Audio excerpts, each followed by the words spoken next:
Allah yo'lida pullarni xarjlaganlarni yashashni bilmaydiganlar, hayotdan to'yganlar, jihodga chiqmagan bo'lsa o'lmaydi deb ularni ayblab o'zimizga bir qarab boqishimiz kerak. Lekin mujohidlar u yerga dal sira qo'qqan o'limni izlab boradi. Chunki o'lim munofiqlar o'ylagandek yo'q bo'lish emas.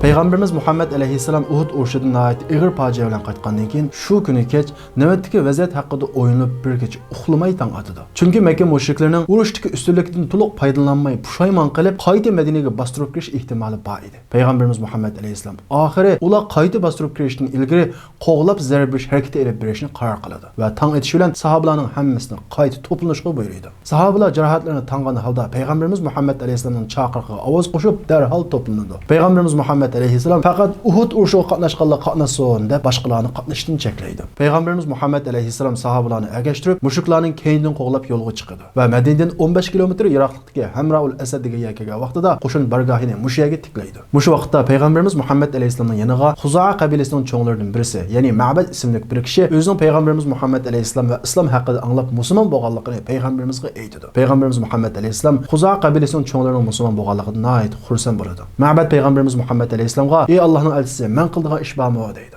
Sahobalar bilan bizning farqimiz mana shu yerda. Sahobalar musulmon bo'lsa, islom kirsa, men islom uchun nima ish qilib berayman? Men qiladigan ish bormi deydi. Ammo biz musulmon bo'lgandan keyin bizga nima bor? Nima mukofot bor? Biz musulmon bo'lsak nima ish unda olmaydi, nima ish bunda olmaydi deb islomdan bir narsa talab qilamiz. Sahobalar bo'lsa, men islom uchun bir ish qilib bersam bo'ladi, islom uchun badal to'lasam bo'ladi deb turadi. Payg'ambarimiz Muhammad alayhissalom Ma'badga sen mushriklarning keynidan berib, ularni urkitib deydi. Chunki payg'ambarimiz Muhammad alayhissalom bu qatimmi mushriklar bilan urush qilishdan chiqmagan edi. Chunki sahobalarning hammasi yarda. Faqat payg'ambarimiz Muhammad alayhissalom ularning Madinaga qayta bostirib kirishning oldini olish uchun ularning keynidan qo'llash, ya'ni ularni urkitish uchun chiqqan edi. Payg'ambarimiz Muhammad alayhissalomning buncha o'ylashi hargizmi ortiqcha emas edi. Amaliyotda mushriklar Madinadan 55 kilometr yiroqlikka berib bo'lgandan keyin Muhammadning yanında odam to'plagandek odamlar qoldi. Ularni taltikus yo'qotmasak, ular odam to'plab bizni o'ch oladi, qisos oladi. Shuning uchun ularni taltikus yo'qotishimiz kerak deb o'z ara datalashga tushdi. Abu Sufyan ming tasqitni qo'lga keltirgan g'albidan qo'ldan ketib qilishini ansirab, bo'ldi qilaylik, urushmayli, biz g'alba qildik deydi. Ammo qo'shindagi ko'p sonli kishilar, "Yo'q, biz keynimizga yenib berib,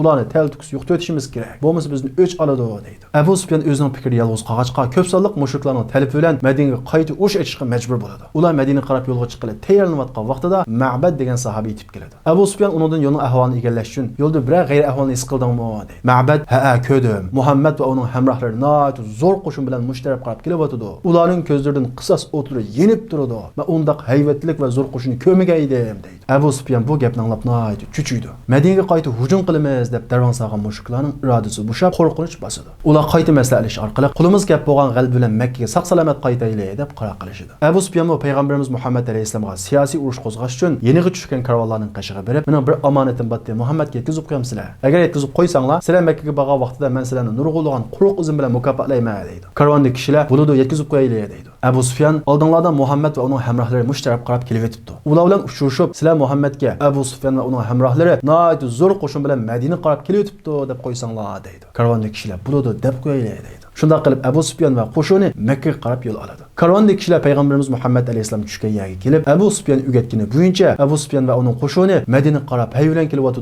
deydi. Bu vaqt sahobalar "Hasbunallohu va ni'mal vakil, bizga Alloh kifoya. Alloh eng yaxshi homiychidir" deydi. Shundaqla ularning iymoni kuchib, Allohga texmi yaqinlashadi. Payg'ambarimiz Muhammad alayhisalom va musulmonlar qo'shini 3 kun saqlagan bo'lsa-mu, ularning qorisi ko'rinmaydi. Payg'ambarimiz Muhammad alayhisalom buning bir siyosiy o'yin ekanligini his qilib, Hijraning 3-yili 10-oyning, ya'ni Shavvol oyining 11-kuni Madinaga qaytib keldi. Uhud urushi payg'ambarimiz va musulmonlarga nurg'unlagan talafot va musibatlarni olib kelgan bo'lsa-mu, lekin u sahobalar va bizlar uchun o'lmas savoqlarni qoldirib qo'ygan bir ilohiy maktab. Allah Taala Uhud urushidan keyin 70 dan ortiq oyat tushish orqali musulmonlarning sodir bo'lgan xatoliklar va urushning qonuniyati, munofiqlarning xatiri va urush shahid bo'lganlar uchun tasalli qilib oyat tushirdi. Shahid bo'lganlarning oila tavobatlariga tasalli berib, tuandik oyatni tushirdi. "Va la tahsabannallazina qutilu fi sabilillahi amwata, bal ahya'un 'inda rabbihim yurzaqun." Allohning yo'lida o'ldirilgan kishilarni o'lik demanglar, balki ular hayot, Robbining qashida rizq beryapti deydi. Ikkinchidan Alloh taolo musulmonlarga o'zining musulmon bo'lganligi uchun g'albini davomli o'ziga kafolatlik qilishning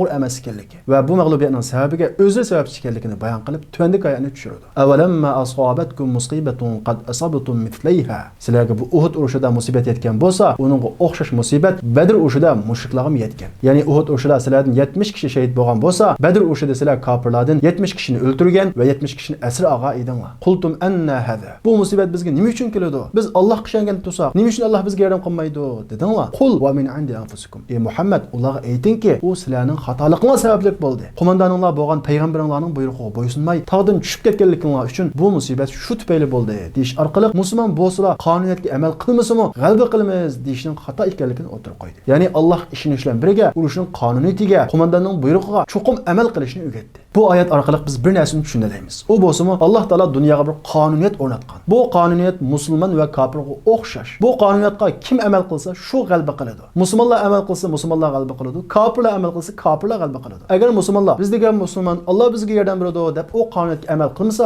mag'lub bo'ladi. Garchi qo'mondoni Allohning payg'ambari Muhammad alayhisalom bo'lgan taqdirdimi, xuddi Uhud urushiga o'xshash. Bundaqda dunyoning qonuniyati musulmon kofirga o'xshash bo'lsa, musulmonlarga Alloh yordam bermamdi. Hargiz undaq emas. Alloh taolo musulmonlarga yordam beradi. Qachon beradi? Alloh taolo yo'l qo'ygan qonuniyatga to'liq amal qilib, kuchining yetishi tirishib, iymonda mustahkam turib, qo'lidan keladigan ishlarning hammani qilib bo'lgandan keyin, yana kuchi ojiz qilib qolsa, bu vaqtda Alloh taolo dunyoning qonuniyatiga tashlab qo'ymay yordam beradi. Xuddi Badr urushida 3000 farishta orqali yordam berganga o'xshash. Ammo shart birinchidan Allohga bo'lgan iymon, ishonch va qo'limizdan keladigan barliq sabab va harakatlar va qonuniyatga amal qilish. Shunda qilgan vaqtimizda bizning kuchimiz yetmagan, bizning irodamizning sirtida bo'lgan ishlarda Allohning yordami biz o'ylamagan yerdan keladi. Alloh taolo Uhud urushidan keyin bu haqda g'alaba va nusratning tunji shartining iymon ekanligini bayon qilib, tuandik oyatni nozil qiladi. Va la tahinu va la tahzanu va antumul a'launa in kuntum mu'minin. Bo'sh qolmanglar, qayg'urmanglar. Ya'ni shahid bo'lganlar uchun o'lib ketdi deb qayg'urmanglar. Va antumul a'launa in kuntum mu'minin. Agar sizlar mu'min bo'lsanglar, chuqur ustunlik qozonasizlar, chuqur g'alaba qilasizlar deydi. Uchinchisi, Alloh taolo mushundaq musibat berish orqali haqiqiy musulmon bilan musulmonning sepiga kirib olgan munofiqni ayiradi. Chunki musulmonlar kuchlanib mangan vaqtida, islomning obrazi yuqori ko'tarilgan vaqtida musulmonlarning qetiga munofiqlarmi, ya'ni qalbidan haqiqiy musulmon bo'lmaganlarmi yepishadi. Lekin mana mushundaq fojia kelgan vaqtida haqiqiy musulmonlar bilan munofiqlar ayriladi. Shuning uchun bundaq musibatlar haqiqiy musulmonlar bilan munofiqlarni ayiradigan elgak ekanligini bayon qilib, Alloh taolo tuandik oyatni nozil qiladi. Ma kana Allohu liyadhara al-mu'minina ala ma antum alayhi hatta yamiza al-khabitha min at-tayyib. Alloh taolo pakdan nejisini ayirmoqcha, ya'ni mu'minlarning ayrisiga kirib olgan saxtalarini, munofiqlarni ayirmoqcha bu petonlarni qo'yib qo'ymaydi. Ya'ni bundaq davomli g'alaba qilib meng'o'maysizlar. Ba'zi g'alaba qilasizlar, ba'zi mag'lub bo'lasizlar. Bu orqali Alloh taolo sizlarning ichinglardagi munofiqlarni ayiradi deydi. To'rtinchisi, Alloh taolo Uhud urushidagi bu musibat orqali munofiqlarning eng chong bir sifatini bizga bayon qilib beradi. Alloh taolo Qur'on Karimda allazina qalu li ikhwanihim wa qa'adu law ata'una ma qutilu. Munofiqlar urushga chiqmay o'ylarida o'ltirib, law ata'una ma qutilu. Bizning gapimizni anglagan bo'lsa o'lmaydi. Ya'ni biz urushga chiqmagansak, unimidi? Urushga chiqdi, o'ldi. Qul fadra'u an anfusikumul maut in kuntum sadiqin. Ey Muhammad, munofiqlar aytingki, agar gapinglar rasul bo'lsa, urushga chiqmasa o'lmaydigan bo'lsa, o'zinglardan bir o'limni ittirib baqinglar. Demak, munofiqlarning sifati o'zi jihadga chiqmaydi. Jihadga chiqqanlar haqida bo'lsa, u yerga bormagan bo'lsa o'lmaydi. O'zini o'langa tutib berdi. U yerda nima ish bor? Xotirjam yashasa bo'lmamdi deb mushundaq gaplarni taqtish orqali mujohidlarning iddisini keyniga yondirmoqchi bo'ladi. Lekin mujohidlar u yerga dal sira qo'qqan o'limni izlab boradi. Chunki o'lim munofiqlar o'ylagandek yo'q bo'lish emas. O'lim abadiy hayotning kirish eg'izi. Shuning uchun ular sizlar hayotlikni yaxshi ko'rganga o'xshash o'limni yaxshi ko'radi. Agar sizlar mujohidlarni u yerga bormagan bo'lsa o'lmaydi desanglar, sizlar o'zinglar bir o'lmab baqinglar qani. Sizlar ham o'lisizlar. Faqat bir qancha yil keyin. Ammo u o'lim bilan bu o'limning o'rtasida osmon zamin farq bor. Beshinchisi, Uhud urushi bizga har qanday bir tashkillik harakatda qo'mondonga bo'ysunmaslikning zini faqat o'ziga emas, o'zining atrofidagi hamrohlarining hammasiga bo'lganligini bizga o'lmas savoq qilib qoldirdi. Shuning uchun biz boshqalar bilan tashkiliy harakatda bo'lgan vaqtimizda chuqur qo'mondonning mas'ulning gapini anglashimiz, o'z oldimizga ijtihod qilmasligimiz kerak. Navbatda hammamiz Uhud urushida. Ba'zimiz urushni ko'rib munofiqlarga o'xshash bu urushni kelimizga chekinganlar bor. Ba'zilarimiz g'animatni ko'rib tog'dan tushgan o'qiyotchilarga o'xshash Alloh yo'lida xizmat qilib obraz tiklab bo'lgandan keyin shu obrazimiz orqali mol dunyoning keyinini qo'llab ketganimiz va yana ba'zilarimiz Madinaga qochganlarga o'xshash jinimizni saqlash bilan bo'lganlarimiz va yana ba'zilarimiz Alloh yo'lida mustahkam turib urush qilgan sahobalarga o'xshash Alloh yo'lida malomat qiluvchilarning malomatidan qo'rqmay mustahkam turganlarimiz bor. Hammadan muhimi biz navbatdagi Uhud urushida o'rnimiz qayerda? Mustahkam turyotamdiq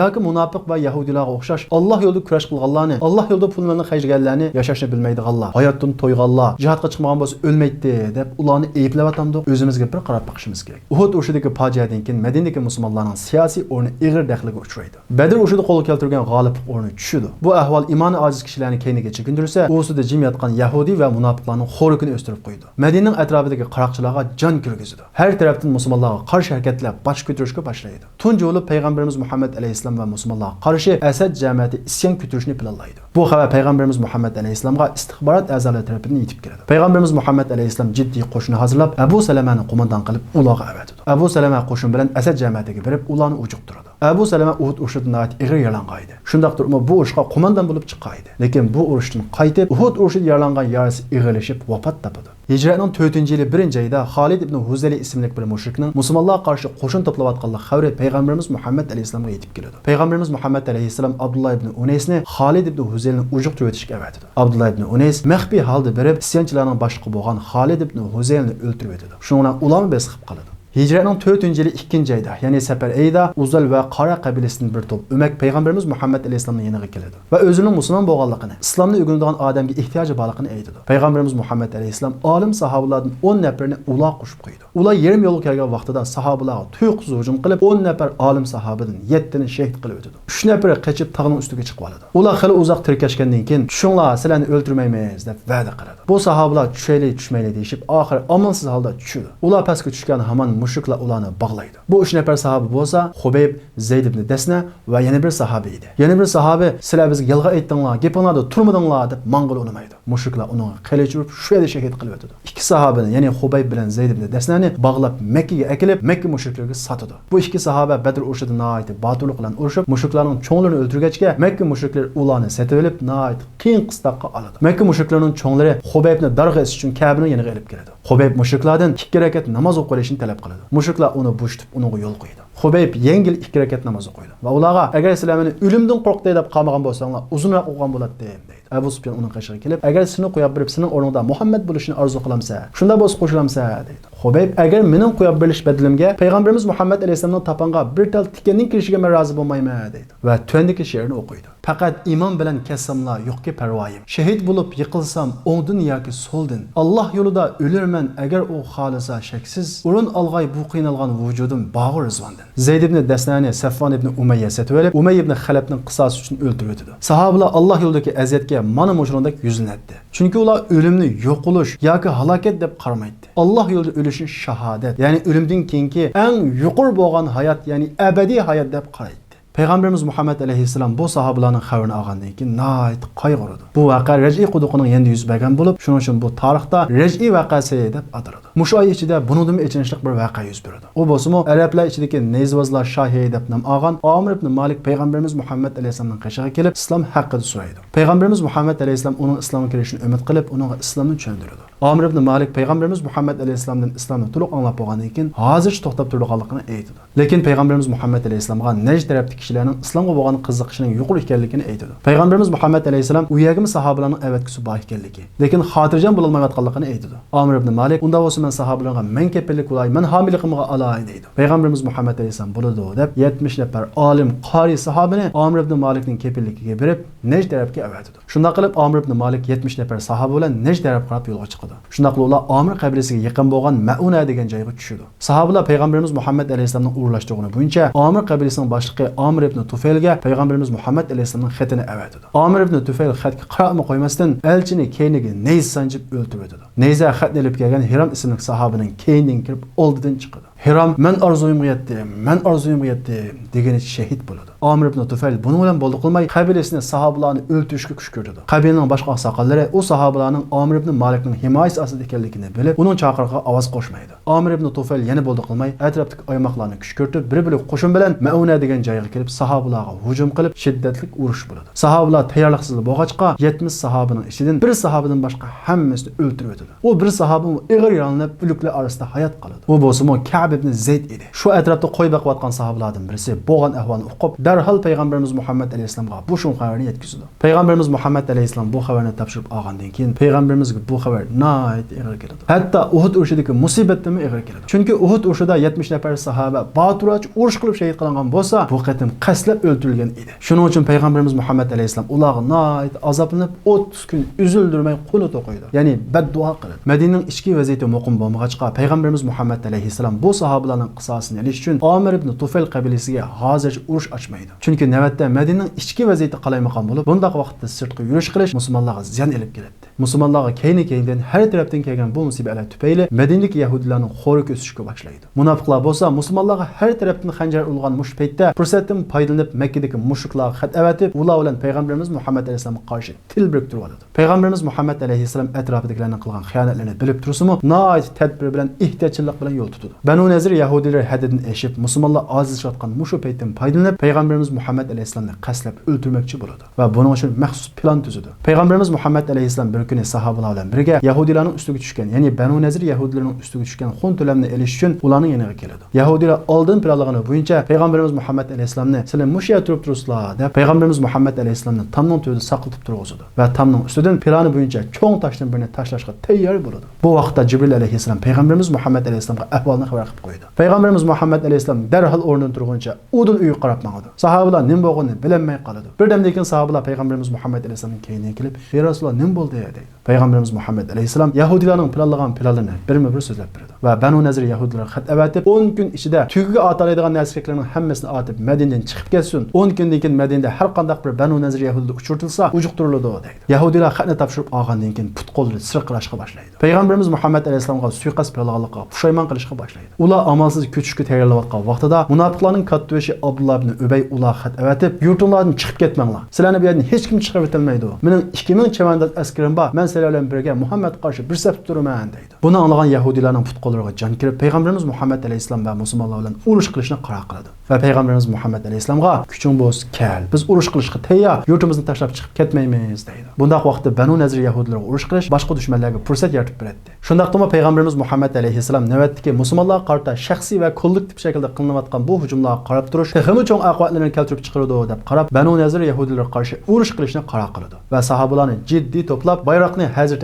Aliga tutqizib Banu Nazir yahudiylarning sepil taraf qarab yo'lga chiqadi. Payg'ambarimiz Muhammad alayhisolam va musulmonlar qo'shinining kelganligini anglagan Banu Nazir yahudilari sepillarining ishkini taqab sepilning ichiga bekinib oladi va sepillarning ustiga chiqib noati ching mudofaada turadi. Musulmonlar qo'shini yahudilarga shuncha hujum qilsa-mu, xurma daraxtlari ularning hujumlarini to'solib, ularning hujumlari ularga yetmaydi. Payg'ambarimiz Muhammad alayhisolam ularning o'qyalarini to'sib olgan xurma daraxtlarini kesib o'tishga buyurdi. Sahobalar bir qancha tip xurma daraxtlarini kesish orqali hujum yo'lini ochdi. Undan keyin keng ko'lamli hujum qo'zg'aydi. Sahobalar Banu Nazir yahudiylar bilan 6 kun to'qnashgandan keyin Banu Nazir yahudiylar oxiri amalsiz taslim bo'ladi. Payg'ambarimiz Muhammad alayhisolam ularni qurolsizlantirib, tugiga oat qilib bo'lgan narsalarning hammasini ilib Madinadan chiqib ketish jazosini beradi. Banu Nazir yahudiylar 600 tugiga mol-mulk hamma narsalarni besib, o'ylarga o't qo'yib o'tib, ba'zilari yiqib o'tib Madinadan chiqib ketadi. Ya'ni Xaybarga ko'chib ketadi. Payg'ambarimiz Muhammad alayhisolam Banu Nazir yahudilarini ko'p badal to'lamayla taslim qilgandan keyin ularning Madinadagi siyosiy kuchi bir oz yuksaladi. Oshkor bitin taqtotgan munofiqlar vaqtincha besiqib qoladi. Shu vaqtda payg'ambarimiz Muhammad alayhisolamga Madinaning atrofidagi bir to'p qaroqchilarning musulmonlarga qarshi qo'shin to'playotganligi xabari istixborot a'zolaridan yetib keladi. Payg'ambarimiz Muhammad alayhisolam jiddiy holda ularga qo'shin tortadi. Ular payg'ambarimiz Muhammad alayhisolamning qo'shinini ko'rib tog'larga qochib mo'kib oladi. Payg'ambarimiz Muhammad alayhisolam ularning qo'y va chavlarini g'animat olib Madinaga qaytib keladi. Buning bilan musulmonlarning siyosiy kuchi kundan kunga asli kelish qarab mangadi. Bu oraliqda payg'ambarimiz Muhammad alayhisolamning ayoli Zaynab binti Xuzayma vafot etdi. Hijratning 4-yili 8-oyning, ya'ni Sha'ban oyining 5-kuni payg'ambarimiz Muhammad alayhisolamning ikkinchi narvisi Husayn dunyoga keladi. Shu yili Ramazon oyidan keyin payg'ambarimiz Muhammad alayhisolam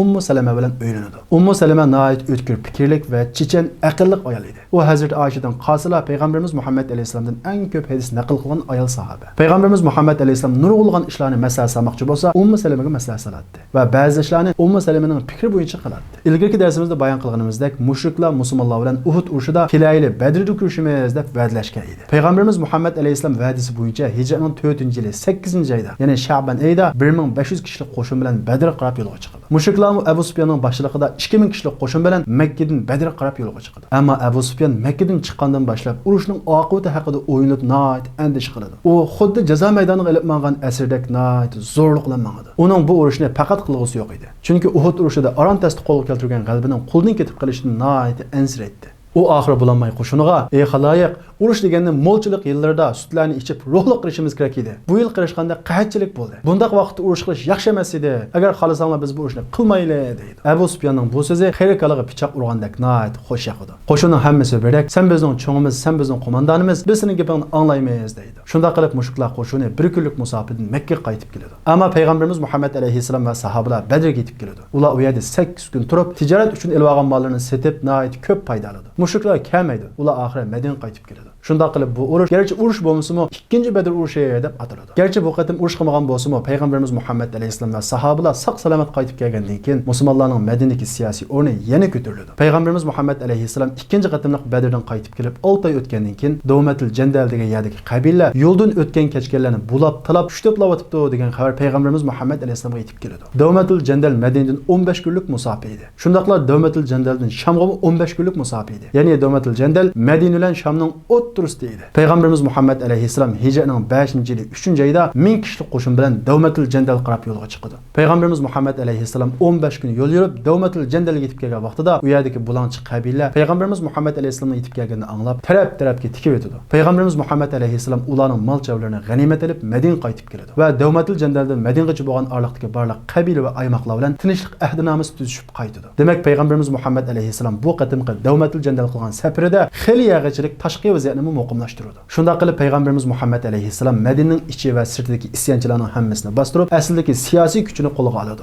Banu Qurayza yahudilar payg'ambarimiz Muhammad alayhisalomning oldiga kelib, o'zlarining Madina dasturiga xiloflik qilmaydiganligi, shuningga amal qilib yashaydiganligini bildirdi. Payg'ambarimiz Muhammad alayhisalom ular xiyonat qilmasalar, ularga hech qanday zina yetkazmaydiganligini aytdi. Shunda qilib Madinada 3 yahudi aymoqdan 1 yahudi aymoq qolib qoladi. Ya'ni Banu Qurayza yahudilar qolib qoladi. Ammo Xaybar ko'chib ketgan Banu Nazir yahudilari to'xtamasdan payg'ambarimiz Muhammad alayhisalomga qarshi kuch to'plashga kirishdi. Ular 20 kishilik o'mak tashkillab Makka mushriklariga avatdi va payg'ambarimiz Muhammad alayhisalom qarshi jiddiy urush qilish taklifini berdi. Bu taklif Makka mushriklariga nihoyat xo'sh yoqdi. Chunki ular bu orqali ikkinchi qatimliq Badr urushidan yenib kelganlik nomusini yuvalaydi. Banu Nazir yahudilari yana bo'ldi qilmay Makka atrofidagi G'atban, Kanana, Banu Sulaym va bir qancha oymoq va qabilalarning hammasini payg'ambarimiz Muhammad alayhisalomga qarshi bir safga keltirdi. Ular payg'ambarimiz Muhammad alayhisalomga qarshi 12 ming kishilik qo'shin hozirlaydi. Payg'ambarimiz Muhammad alayhisalom bu zo'r qo'shinga qanday taqobil turadi? Bu urushning natijasi qanday bo'ladi? Bu urush qaysi urush? Buning tafsiloti qiziqsanglar, diqqatinglar kelarki darsimizda bo'lsin. Gül Ahmedim, Gül Ahmedim, canda canan Muhammedim, kurban bulsun canım tenim, yollarınga Gül Ahmedim, Gül Ahmedim, Gül Ahmedim, canda canan Muhammedim, kurban bulsun canım tenim, yollarınga Gül Ahmedim.